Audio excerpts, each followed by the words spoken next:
Bura Boy Boshche to each and everyone. Tonight is our 11th annual Ancestors Vigil night prayer at Trinidad All-Star Spaniard. We have been coming here for about 5 or 6 years. Normally we will have a radio station here, Talk City 91.1, but due to lack of funding and lack of respect for African tradition, we didn't get the funding to have the radio live broadcast tonight. Our responsibility is to keep alive the prayers to the ancestors, especially the night before Emancipation. It's extremely important that we pay homage and give thanks to the ancestors who went before us, on whose shoulders we stand on. So we will have prayers.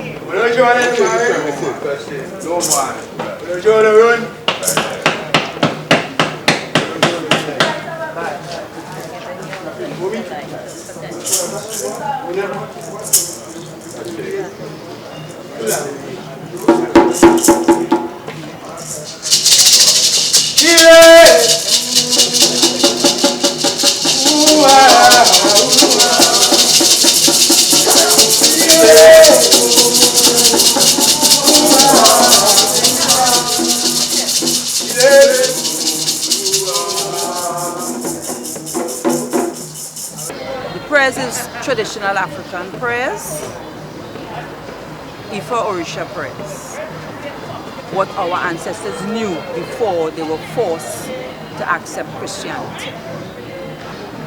With the live radio broadcast, we would interact with the diaspora, where we would talk to Nigeria, the Araba in Nigeria, Araba Kolade. We talk to another priest.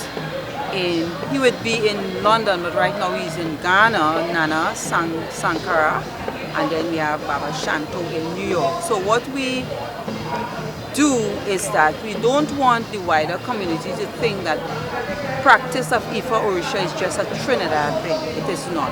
It is something that is practiced in the diaspora, in the Caribbean, in North America, and it's still maintained in the diaspora, especially in Yoruba land. And we also connect with other shrines in Trinidad who at this time they too are having prayers. So in Piti Valley they would have a Ingungu prayers where they have a masquerade, the Ingungu masquerade, and then in Matura, in the Bedu shrine, they would be hosting Saraka. There's another ritual that is done, and they have been doing these things for years. So it's nothing that is happening just recently, but it's rituals that Africans has been practicing over a number of years. The only difference now is that you don't have to hide to do it like what has happened over the years. We are gradually coming out and they are accepting that African people do have a tradition and they do have a culture and they do have a spirituality. The program tonight will start off with the blessings of the ground, and we will invite and open the space where we call on Oshun to clear the pathway, and we call on Baba Ogun for prosperity in everything that we do, and then from there we have a number of other orishas that we will call, right?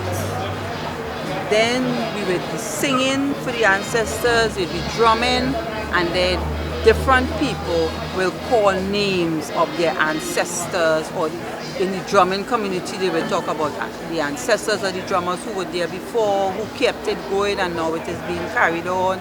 You have the songs that we sing, and we will talk about some of the songs, because not every song we will sing tonight, because tonight is for the ancestors, so we sing songs that is pertaining to that.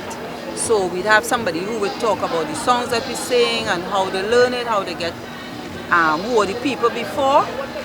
And then I do the women who have worked very hard and always the warriors and in the limelight for this process, because the women and the women energy is what in the African tradition, the woman is respected, and the woman is the one who sits on the throne before the king sits on the throne.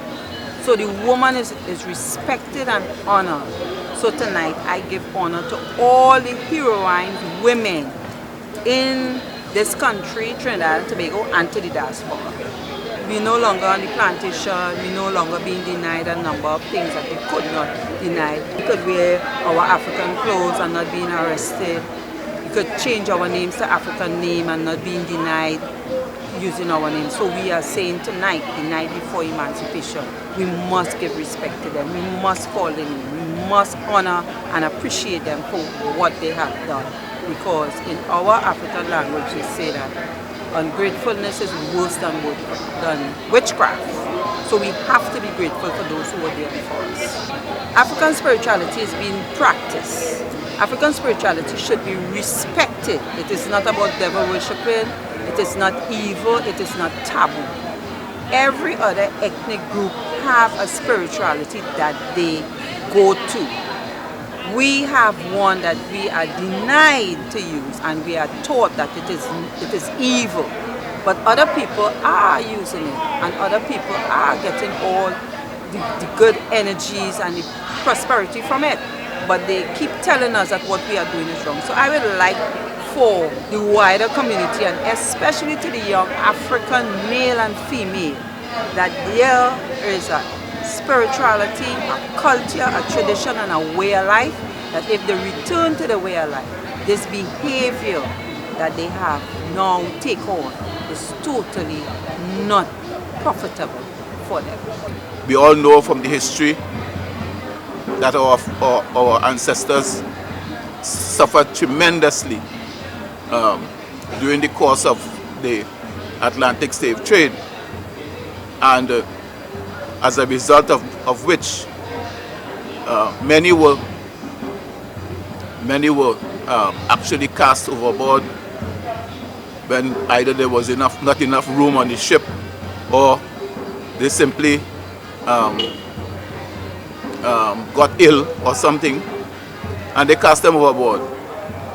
There were others who were burnt alive, those who were hanged, actually butchered, those who were eaten by animals.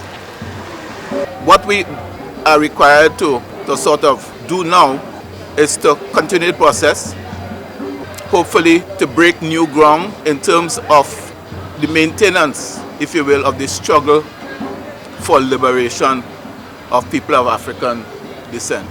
As far as Yoruba people are concerned, our ancestors are not dead in the sense of death. They have transited to another place, which we call the ancestral realm, or the place of the ancestors. And that is where they dwell after having departed this realm. So, in essence, what we're doing is we're summoning their attention from the realm of the ancestors to what we are doing. And it is possible that they might even be represented or be present at the ceremony. That, of course, will depend on them to a large extent. And therefore, when we call the names and we offer prayers and we give praise and we give thanks on their behalf, and we ask for forgiveness for them, because they too might have done things in the course of their presence on the earth that might have affected other people negatively. And therefore, we don't want them to have that stain living on into eternity. So we obviously ask for forgiveness for them as well. And therefore, to generally uplift the spirit of the ancestors. It is said that if the ancestors are uplifted, we are uplifted. And therefore, by so doing, we expect to have their support in terms of what we do to continue this struggle.